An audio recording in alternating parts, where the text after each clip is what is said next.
É muito bom poder estar aqui na casa do Senhor. Há 2 domingos atrás, os 2 últimos domingos, eu estive pregando fora, domingo retrasado na Nova Vida do Catete, domingo passado na Nova Vida do Recreio. E é tão bom poder estar aqui em casa, também compartilhando a palavra de Deus com você. A mensagem que eu tenho hoje para poder compartilhar com os irmãos é uma mensagem expositiva. Nós estamos habituados a ouvir aqui nesse púlpito uma mensagem temática. O que vem a ser uma mensagem temática? É quando as passagens bíblicas, quando os versículos que nós citamos, elas estão ligadas a um determinado tema. Por exemplo, quinta-feira, o pastor Marcos trouxe uma excelente mensagem, tome a sua cruz. As passagens que ele citou, elas estavam diretamente ligadas ao tema. Algumas semanas atrás eu estive pregando sobre a fé e as loucuras da fé. As citações que eu dei para os irmãos, elas estavam ligadas ao tema. Uma mensagem expositiva, ela é diferente. Nós lemos um texto, nós vamos discorrer sobre esse texto, porém nós não temos um tema específico. Possa ser que no primeiro versículo nós começamos a falar a respeito do amor, mais à frente estejamos falando sobre pecado, um pouco mais à frente estejamos falando sobre piedade. Por isso que essa passagem é uma pregação expositiva. Então eu estarei nessa manhã fazendo uma exposição de um livro que eu tenho estudado, de uma epístola que eu tenho estudado, que é a Epístola de Tiago. Tenho estudado Tiago e Romanos, mas estarei compartilhando com os irmãos sobre essa epístola. Então gostaria que você abrisse comigo a sua Bíblia em Tiago capítulo 1. Nós estaremos estudando sobre Tiago capítulo 1 nessa manhã.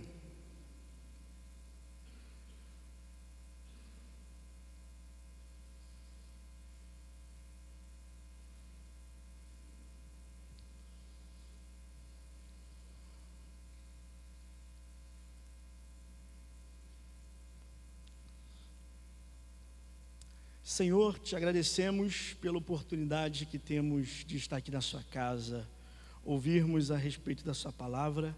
Nessa manhã, Espírito Santo, te pedimos, venha nos ensinar. Nós nos colocamos na total dependência do seu Santo Espírito, nos colocamos na dependência do seu ensino sobre as nossas vidas. Em nome de Jesus, amém. Antes de começar a fazer a exposição do primeiro capítulo, eu gostaria de fazer um resumo para os irmãos acerca dessa carta de Tiago. O autor dessa carta, ela é Tiago. Tiago é o autor. Talvez você fale assim: pastor, isso é bem óbvio, né? Tem o nome Tiago, então a carta ela é de Tiago. Não necessariamente, porque quando você vê Timóteo, né, não é Timóteo que escreveu a carta, foi Paulo que escreveu uma carta direcionada a Timóteo. Então, o nome da pessoa, né, o nome da carta, necessariamente não foi a pessoa que fez o escrito dela. Porém, esse Tiago que fez esse escrito, que enviou essa carta, ele não é o Tiago apóstolo, porque no grupo de Jesus nós tínhamos 12 apóstolos, e nesse grupo de 12 apóstolos nós tínhamos 2 Tiagos. Nós tínhamos Tiago, irmão de João, que eram filhos de Zebedeu, e nós tínhamos também um outro apóstolo, que era o Tiago, filho de Alfeu. Nenhum desses 2 apóstolos de Jesus, eles escreveram essa carta aqui. Essa carta aqui, ela é escrita pelo meio-irmão de Jesus, Tiago, que é irmão de Jesus. Esse Tiago, que é meio-irmão de Jesus, ele não acreditou em Jesus Cristo quando Jesus Cristo estava vivo. É claro, nós temos uma explicação lógica para isso, para ele não acreditar, para ele estar em crise em relação àquilo que Jesus Cristo dizia ser. Imagina você está com o seu irmão dentro de casa, o seu irmão mais velho, você brinca, você joga futebol, você briga, vocês comem juntos, e quando o seu irmão completa 30 anos, ele começa a falar para as pessoas que ele é o Messias, que ele é o ungido do Senhor. Imagina a confusão que isso ocorreu na cabeça desse Tiago. Porém, quando Jesus Cristo ele ressuscita, Tiago ele não resiste às evidências da ressurreição. Tiago, ele não resiste à glória da ressurreição. Enquanto Jesus Cristo estava vivo, a família de Jesus achava que Jesus Cristo era maluco, achava que Jesus Cristo estava com problemas. Tanto que existe uma passagem nos evangelhos, que a família de Jesus foi até uma casa buscar Jesus, e eles estavam dizendo para as pessoas que Jesus estava fora de si. Então a família de Jesus, ela não acreditava em Jesus, enquanto Jesus Cristo estava aqui na terra ensinando. Quando Jesus Cristo morre, quando Jesus Cristo ressuscita, esse Tiago aqui, ele entende que realmente Jesus Cristo, ele era o Messias, ele entende que Jesus Cristo, ele realmente, ele era o ungido do Senhor.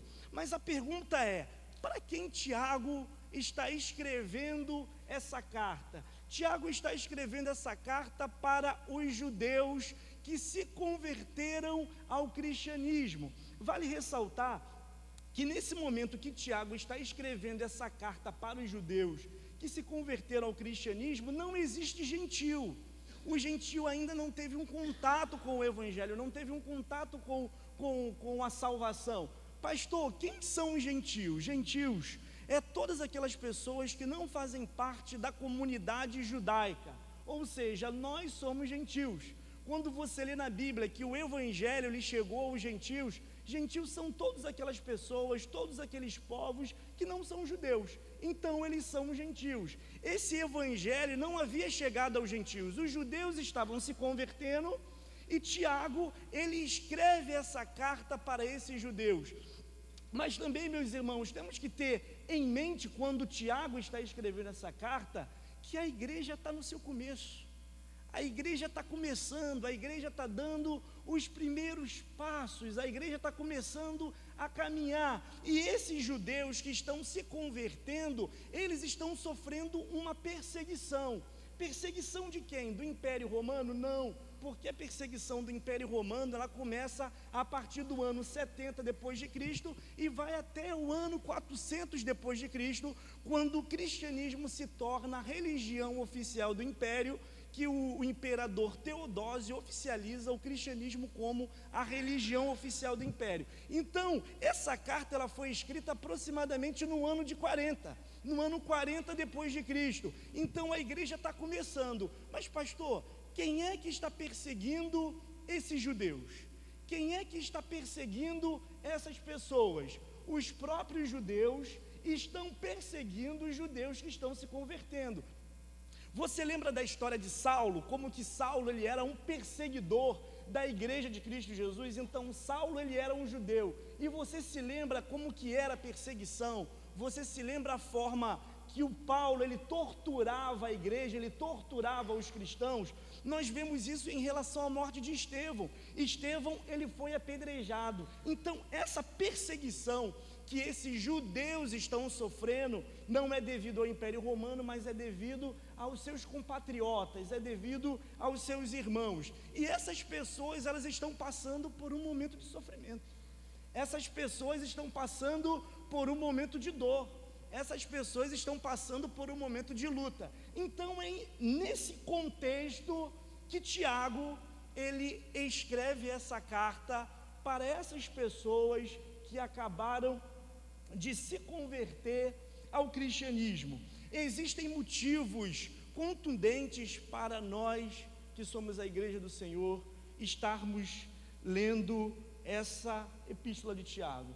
O primeiro grande motivo é que, por mais que Tiago, enquanto seu irmão ele estava vivo, enquanto Jesus Cristo estava vivo, Tiago não tenha sido um seguidor de Jesus Cristo, Tiago, ele extrai no mínimo 14 ensinamentos de Jesus, e ele aplica no mínimo 14 ensinamentos aqui nessa epístola, aqui nessa carta. O segundo grande motivo pelo qual devemos estar estudando essa epístola de Tiago é porque ela é um conjunto de 13 exortações. Todas as vezes que o Tiago, ele abre um versículo dizendo meus irmãos ou meus amados irmãos, ele está iniciando uma exortação. No verso 2 você consegue ver isso. No verso 2 ele diz assim, meus irmãos. Quando você olha para o verso 16, ele também fala assim, meus irmãos. No verso 19, ele fala assim, meus amados irmãos. Todas as vezes que nós vemos que Tiago, ele inicia agora um novo pensamento dizendo, meus irmãos, meus amados irmãos, significa que ele vai estar fazendo uma exortação para a igreja. Então, nesse momento, é que quando ele diz, meus irmãos, nós temos que estar com o nosso Bluetooth ligado, porque significa que ele vai fazer uma exortação para as nossas vidas. Depois de tendo dito tudo isso, eu gostaria de ler o primeiro versículo com você, que diz assim, Tiago, servo de Deus e do Senhor Jesus Cristo, as 12 tribos dispersas entre as nações, saudações. É interessante como ele começa o seu primeiro versículo dizendo, Tiago, servo de Deus e de Jesus Cristo. Por mais que esse homem ele não seja um apóstolo na igreja, ele é o líder da principal igreja que existia na época. Ele é o líder da igreja em Jerusalém. O Tiago, ele é conhecido como a coluna da igreja. O apóstolo Paulo mais à frente vem dizendo que ele foi uma coluna na igreja. Esse Tiago, ele pega agora e fala assim, Tiago, servo de Deus. Essa palavra servo, ela significa douros no grego. Eu não sou um professor de grego, eu sou um aluno curioso. Douros no grego significa alguém que pertence a outra pessoa. Douros no grego significa propriedade de alguém. Em outras palavras, douros significa escravo. Então Tiago, ele começa a sua carta assim, Tiago, escravo de Deus e do Senhor Jesus Cristo. Tiago, ele poderia dizer, Tiago, líder da igreja principal, Tiago, líder de não sei o que, Tiago, coluna, mas o Tiago, ele traz um ensinamento a respeito de ser servo. Tiago, ele está sendo servo, ele está passando esse ensinamento, ele quer ser reconhecido não como o líder principal, mas ele quer ser reconhecido como nosso Senhor Jesus Cristo foi, como um servo, como um escravo, como uma propriedade de Jesus Cristo. Interessante que essa não é uma marca apenas de Tiago, porque quando Paulo ele escreve para a igreja em Roma, Romanos capítulo 1, no verso 1, você pode conferir, Paulo ele também começa dizendo assim, Paulo, vírgula, douros de Cristo Jesus, escravo de Cristo Jesus, servo de Cristo Jesus. Quando Judas começa a sua carta, Judas só tem apenas um capítulo, ele também começa dessa forma, Judas, escravo de Cristo Jesus. Então esse primeiro versículo, ele não é apenas uma saudação, mas ele é uma afirmação, ele faz parte de um ensinamento apostólico. Tanto que o apóstolo Paulo, em 1 Coríntios, no capítulo 6, no verso 19 e no verso 20, ele diz assim, irmãos, vocês não sabem que vocês são templo do Espírito Santo, que Deus fez habitar em vocês, e que vocês não são de si mesmos, ou seja, vocês são douros, vocês não são de si mesmos, vocês são propriedade de Cristo, vocês são escravos de Cristo. E no verso 20 ele explica por que nós somos os escravos de Cristo. No verso 20 ele diz assim, porque vocês foram comprados por alto preço, então vocês precisam glorificar a Deus no vosso corpo. Ou seja, nós não somos de nós mesmos, irmãos. Nós somos escravos de Deus, nós somos servos de Deus, nós somos propriedade de Deus. E quem também traz esse ensino é o apóstolo Pedro, porque em 1 Pedro, no capítulo 2, no verso 9, o Pedro ele diz assim, nós somos a geração eleita, o sacerdócio real, a nação santa e o douros de Deus, nós somos a propriedade exclusiva de Deus. Então, esse primeiro versículo, ele contém também um princípio que os apóstolos carregavam, e ele também contém um ensino que esses apóstolos, eles estavam dando, ensinando para as igrejas do Senhor. Aí no verso 2, olha comigo o verso 2, ele vai começar assim: meus irmãos, o que é isso? Uma exortação. Liga o seu Bluetooth. Meus irmãos, considerem motivo de grande alegria o fato de passarem por diversas provações. Isso é uma exortação, ele está iniciando uma exortação. Mas essa exortação que ele está iniciando não é um convite ao cinismo. Porque olha só, a provação, gente, o sofrimento, a dor, ela não produz alegria. Ele não está convidando os cristãos, os irmãos que estão sofrendo, a serem cínicos. Exemplo, uma pessoa liga para o pastor, liga para o pastor, fala assim: pastor, eu estou super feliz. Aí o pastor fala assim: que bom, minha irmã, você está feliz. O que foi que aconteceu com você? Pastor, eu ganhei um câncer. Daqui a 3 meses vou morrer e vou estar com o Senhor Jesus Cristo. Isso é cinismo. Você está sendo uma pessoa cínica. Estupidez, ignorância. Ninguém fala isso. Ninguém fala: pastor, eu estou super feliz, acabei de ficar desempregado, estou devendo todo mundo, mas a Bíblia me manda estar alegre. Não, não é isso. Essa exortação não é um convite a você ser uma pessoa cínica, não é um convite ao cinismo. Pastor, então o que significa, meus irmãos, considerem motivo de grande alegria o fato de vocês estarem passando por lutas? O que significa isso, pastor? Considerar o fato de estar passando por uma provação, eu tenho que ficar alegre. Quando você entende o propósito do sofrimento, quando você entende o propósito da dor, quando você entende o propósito da provação, isso no seu interior gera um sentimento diferente, porque nós estamos acostumados, nós, principalmente a nossa geração, estamos habituados a olhar para o sofrimento, a olhar para a dor como algo ruim. Então nós até queremos poupar os nossos filhos de sofrerem. Algumas pessoas dizem: eu não quero que os meus filhos passem por aquilo que eu passei. Só que às vezes aquilo que a pessoa passou, aquilo que a pessoa sofreu, aquilo dali contribuiu para o desenvolvimento do caráter dela, e ela quer poupar o filho dela do sofrimento. Então o que Tiago ele está querendo ensinar é que só existe uma forma de Deus aperfeiçoar o nosso caráter, e essa forma é através da provação. Deus só vai aperfeiçoar o caráter de um indivíduo quando esse indivíduo for provado, ou seja, quando esse indivíduo passar pelo sofrimento, quando esse indivíduo passar pela dor. E quando ele estiver passando pela dor, Deus ele vai respaldando o caráter dele, Deus vai mudando o caráter dele, Deus vai transformando a vida dele. Você pode perceber que isso acontece na vida de Jesus Cristo, porque o escritor aos Hebreus, ele vem nos dizendo que Jesus Cristo, ele foi aperfeiçoado por meio daquilo que ele sofreu, ou seja, o próprio Jesus Cristo, ele também foi aperfeiçoado através da provação.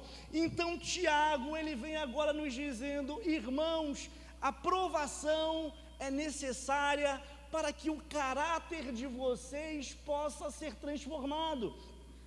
Tanto que esse ensino que Tiago, ele está emitindo para os irmãos que estão se convertendo, o apóstolo Paulo e o apóstolo Pedro também faz uso dele. Paulo em Romanos no capítulo 8, no verso 18, ele vem dizendo assim: irmãos, os sofrimentos que vocês estão passando agora, os sofrimentos do tempo presente, não são comparados com a glória que há de ser manifestada na vida de vocês. Então esse é um ensinamento apostólico. E Pedro, parece até que Pedro ele tira xerox do ensino que Tiago ele está dando agora para esses irmãos. Porque em 1 Pedro, no capítulo 1, no verso 6, o Pedro ele começa assim: irmãos, considerem um motivo de grande alegria. Até parece que é Tiago 1:2. Considerem um motivo de grande alegria o fato de vocês estarem passando por lutas, Por mais que agora vocês estejam entristecidos com a provação, aí ele pega no verso 7 e usa o exemplo do ouro sendo provado pelo fogo. No verso 7 ele diz assim: o ouro quando está sendo provado pelo fogo, o ouro quando ele passa pelo fogo, é para que ele se torne um metal genuíno, é para que ele se torne um metal puro. Aí o Pedro lhe diz assim: da mesma forma, quando vocês forem provados, essa provação agora pode ser um motivo de tristeza, mas no futuro ela vai virar um motivo de louvor, honra e glória. Então, esse é o ensinamento que ele está trazendo no verso 2. Quando você tem essa consciência de que a provação é algo importante para o desenvolvimento do seu caráter, isso gera alegria no seu coração e não uma tristeza. Você não fica revoltado. Quantas vezes na minha vida eu já fiquei revoltado porque muitas coisas deram certo. E quando eu estava estudando Tiago, enquanto eu estou estudando Tiago e Romanos, Deus também tem ministrado isso no meu coração, que às vezes eu fico chateado quando as coisas não saem como eu imaginei. E Deus, ele vem para mim e fala assim: olha, considere isso uma oportunidade. Deus está transformando o seu caráter, mudando você, aperfeiçoando você. Então, quando nós entendemos isso, o nosso coração ele se enche de alegria, quando nós entendemos o propósito dessa provação. Aí no verso 3 ele diz assim: pois vocês sabem que a prova da sua fé, ela vai produzir uma perseverança. Toda vez que você lê na Bíblia, perseverar, significa que você precisa caminhar, que você precisa continuar, mesmo quando tudo está dando errado. Perseverar é isso na Bíblia, você precisa continuar a sua caminhada, você precisa continuar seguindo em frente, mesmo quando as coisas na sua volta, elas não estão saindo da forma como você imaginava. Então, pois vocês sabem que a prova, quando vocês estão sendo provados, a fé de vocês está sendo provada, ela vai produzir uma perseverança. Olha que coisa interessante, como que a Bíblia, ela é muito harmoniosa, como a Bíblia, ela não se contradiz. O apóstolo Paulo, quando ele escreve a sua carta aos Romanos, irmãos, você sabe que eu estou citando Tiago e Romanos, porque eu estou estudando esses dois livros, então minha mensagem está. Tiago, Romanos. Quando Paulo ele escreve para a igreja em Roma, no capítulo 5, do verso 3 até o verso 5, ele fala exatamente a mesma coisa para a igreja em Roma. Ele fala a mesma coisa que Tiago está falando para esses judeus que estão se convertendo. Paulo, quando ele escreve na sua carta para a igreja de Roma, no capítulo 5, no verso 3, ele diz assim: considerem motivo de alegria, de exultação, o fato de vocês estarem passando por tribulações. Aí ele diz assim: porque a tribulação, ela produz a perseverança. Quando você está numa tribulação, quando você está no problema, quando você está numa dificuldade, essa provação vai produzir perseverança, e a perseverança vai produzir um caráter aprovado, e o caráter aprovado vai produzir a esperança, e a esperança não nos decepciona, porque o amor de Deus foi derramado em nossos corações pelo Espírito Santo. Não nos decepciona. Olha, meu irmão, se for para Jesus, pode ser melhor, pode ser melhor, pode ser melhor. Se for para o Filho de Deus, aquele que venceu, pode ser melhor. Quando você entende esse fundamento da provação, a sua percepção a respeito dos problemas, a respeito do sofrimento, ela muda totalmente, porque você entende que quando você está sofrendo, que quando você está em um momento de dor, é uma oportunidade para que você possa ter um caráter aprovado. Então o sofrimento, por mais que nós o consideramos coisas ruins, a dor, as lutas, mas é a ferramenta que Deus usa para aperfeiçoar a nossa vida cristã. Aí no verso 5, Na NVI não, mas na Almeida, a Sociedade Bíblica coloca aí um subtítulo, Prova da Fé e o Segredo da Oração Respondida. Então parece que quando você sai do verso 4 e você vai para o verso 5, parece que Tiago está mudando de assunto, parece que ele vai mudar de assunto. Não, no verso 5 ele vai dizer assim, é só uma continuação: se algum de vocês tem falta de sabedoria, peça a Deus, que a todos dá livremente, de boa vontade lhe será concedida. A provação, as lutas, as dificuldades, elas têm um objetivo: fazer de nós pessoas maduras, fazer de nós cristãos pessoas completas. Aí o verso 5, ele continua no mesmo pensamento. Se você está passando por um momento de provação, se você está passando por um momento de sofrimento, se você está passando por um momento de dor, e você sente que você precisa de sabedoria, você não está sabendo como agir nessa situação, você precisa pedir a Deus. Você precisa pedir sabedoria a Deus para saber lidar com um momento complicado e um momento delicado que você está vivendo. Então você precisa ir a Deus e pedir sabedoria. É tão legal agora a expressão que o Tiago usa, porque ele usa que Deus dá livremente, Deus dá generosamente. Ele coloca Deus como um Deus liberal. É o único momento da Bíblia que nós vemos um escritor dizendo que Deus é liberal. Quando você precisa de sabedoria e você vai até Deus, Deus ele é liberal, Deus ele te dá sabedoria. Interessante o que ele vai falando na parte seguinte. Eu vou utilizar esse mesmo versículo na Almeida agora. Na Almeida diz assim: se algum de vós tem falta de sabedoria, peça a Deus, que a todos dá liberalmente, e não lança em rosto, e lhe será dada. Sabe o que é isso, não lançar em rosto? Popularmente dizendo, Deus ele não joga na cara. Quando você vai até Deus e você fala: Senhor, eu preciso de sabedoria, eu estou sendo uma pessoa insensata, eu estou sendo uma pessoa que eu não estou sabendo lidar com essa situação. Deus ele não joga na sua cara. Deus ele não fala assim: oh, e aquela sabedoria que eu te dei semana retrasada, o que você fez com ela? Oh, e aquela sabedoria que eu te dei no mês passado? Deus ele não lança na sua cara a sabedoria que ele te deu, mas pelo contrário, ele é generoso. Você sabe por que isso é importante para nós? Porque o ímpio, ele não precisa dessa sabedoria. Porque essa sabedoria que Tiago ele está falando aqui para nós, não é uma sabedoria de cultura, não é aquela sabedoria que você obtém quando você lê um livro, quando você estuda. Não é dessa sabedoria não. A sabedoria que Tiago está falando aqui, que nós precisamos ter, é uma sabedoria espiritual. Porque o ímpio não precisa desse tipo de sabedoria, você sabia? Porque o ímpio, quando a filha dele fica grávida, ele fala assim: ó, aborta. Quando ele descobre que o filho está viciado em drogas, ele quer expulsar o garoto de casa. O ímpio ele não precisa desse tipo de sabedoria, porque ele tem a forma dele de agir. Mas nós cristãos precisamos dessa sabedoria espiritual que vem do alto, que quando as coisas acontecem, nós recorremos para Deus e falamos: Senhor, eu não sei como agir.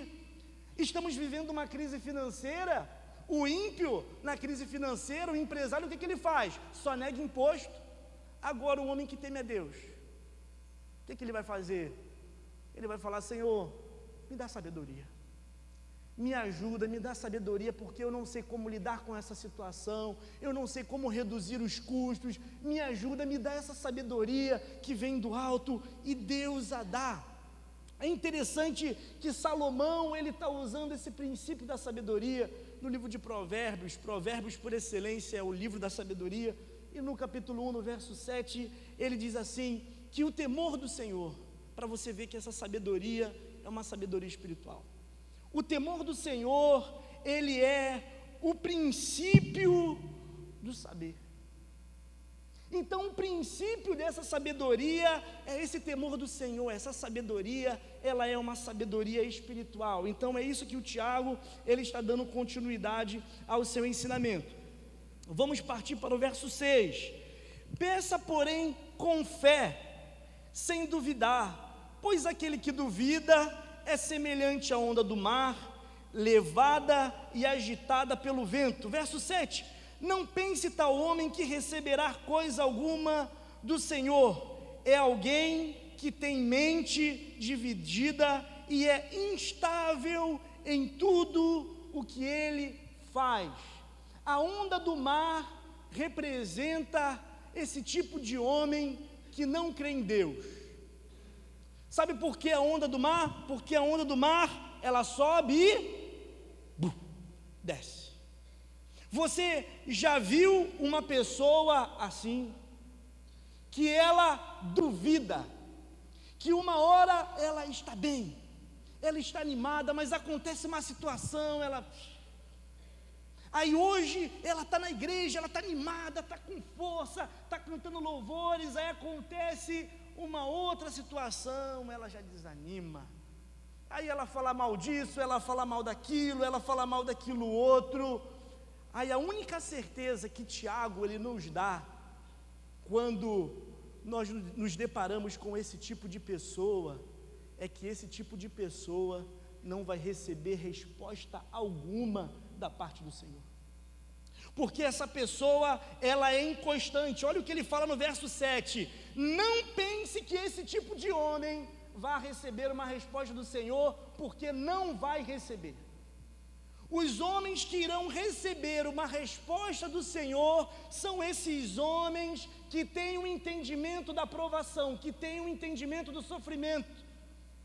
Esse homem que está duvidando, esse homem que está questionando, esse homem que é inconstante. Uma hora ele está bem, uma hora ele lê Bíblia, outra hora ele não lê, uma hora ele é fervoroso, outra hora ele não é fervoroso. Esse homem, ele não vai receber nenhuma resposta da parte do Senhor, porque essa pessoa, ela tem duas almas, ela tem uma mente dividida. Você lembra daquela série do desenho animado? Um demônio de um lado e um anjinho do outro. Esse homem, ele vive nessa crise. Uma hora ele dá ouvidos ao anjo, outra hora ele dá ouvidos às forças espirituais do mal. Esse homem, ele tem duas almas. Para nós adiantarmos, porque Jesus Cristo, estou no verso 8 ainda, olha o que ele vem dizendo no verso 12. Verso 12, será que nós podemos ler juntos?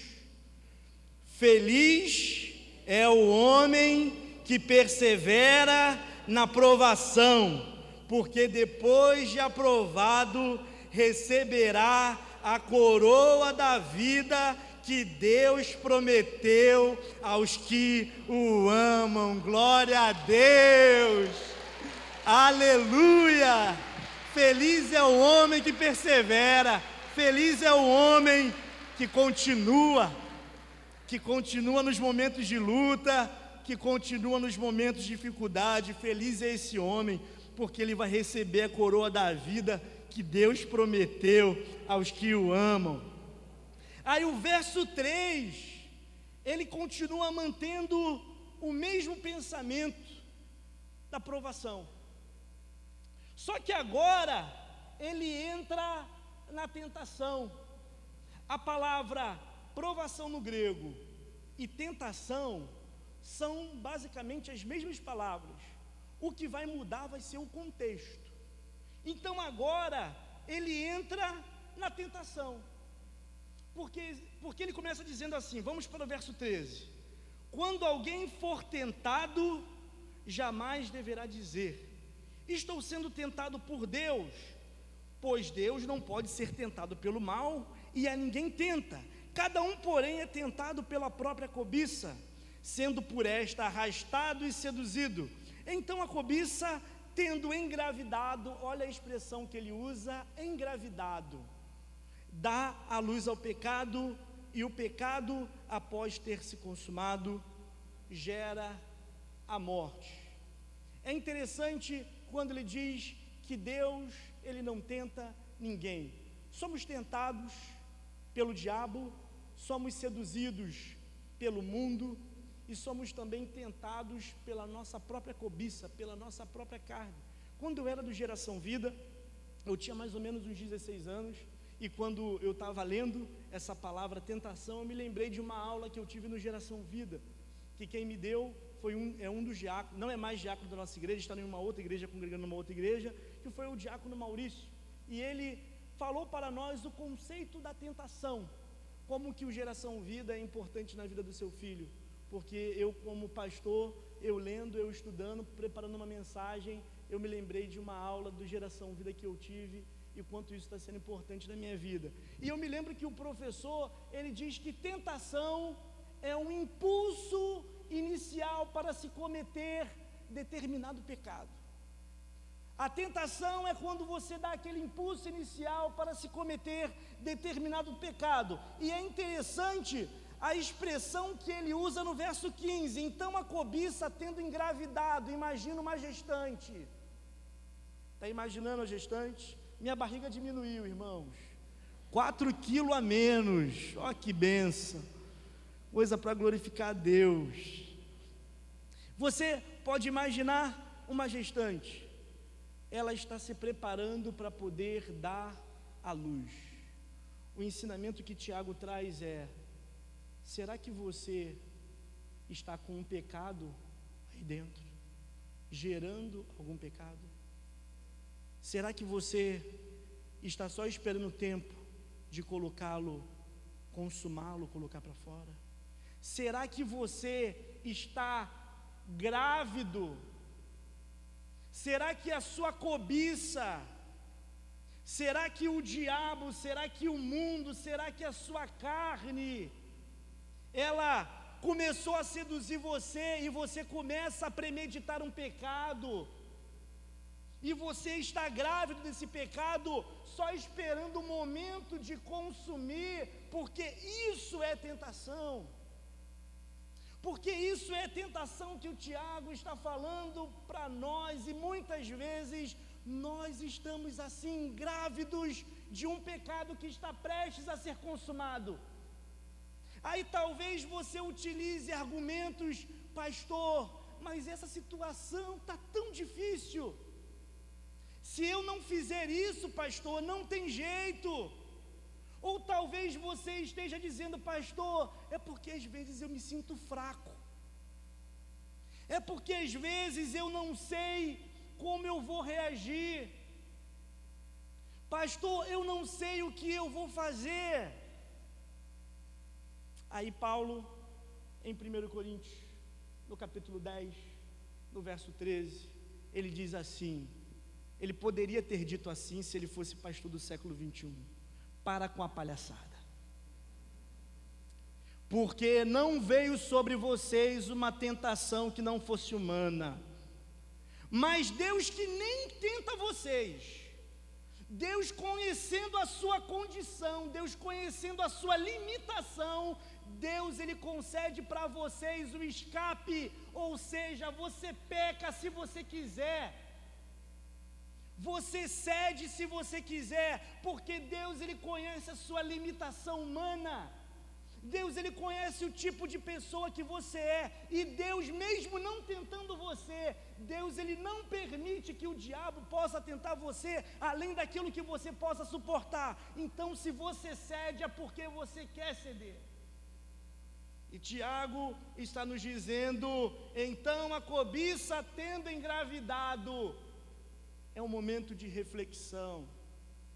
Reflita sobre a sua vida, se você não está dando luz a esse pecado. Irmãos, eu ainda tenho muitos versículos para poder discorrer sobre essa mensagem, falta 5 minutos para as 11 horas, eu tenho certeza que a próxima exortação que ele vai iniciar agora no verso 16, meus amados irmãos, não se engane, eu não vou ter condição nem de fazer a introdução dela, porque só a introdução dessa exortação vai ser uma introdução longa. Então, quando eu tiver uma próxima oportunidade, eu estarei dando continuidade a essa segunda parte do capítulo 1 do livro de Tiago, tá bom? Feche seus olhos, vamos agradecer a Deus pela oportunidade que Ele nos concede de estarmos aqui nessa manhã. Pai, obrigado pela sua palavra, obrigado por tudo que foi falado, tudo que foi ensinado.